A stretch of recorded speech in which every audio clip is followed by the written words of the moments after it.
In this video, I'm going to show you how you can fix couldn't load this page while trying to use YouTube app. So this error, mostly you might get it when you are trying into a YouTube app. You are told here, make sure that your internet is connected and try again. However, if your internet is connected but you still face this error, then there are quite a number of steps you can take to fix this. In the first method, you need to go to your YouTube app and we need to troubleshoot this YouTube app. To troubleshoot YouTube app, you can just long press on it and go to app info or a settings gear here. However, if you don't have this, just go to settings. From settings, go to apps, and under apps, look for manage apps or all apps depending on your phone. This will list all the apps you have on your phone.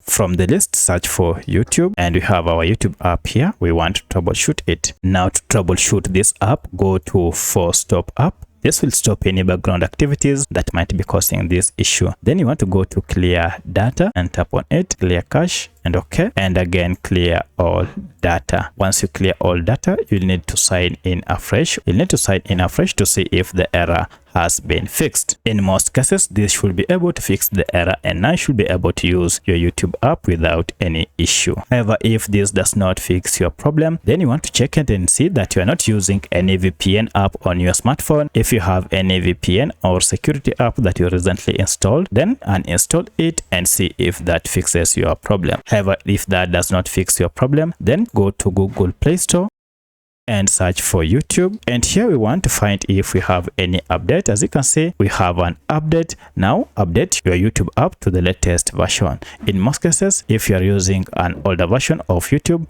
this might be the reason you are experiencing this problem. So let me know which of these was able to fix your problem. After you have updated your app, now you should be able to use your YouTube app without any issue, and also be able to log into your account without any issue. If you have any other question, kindly let me know in the comment section. Otherwise, thanks for watching, and let's meet in the next video.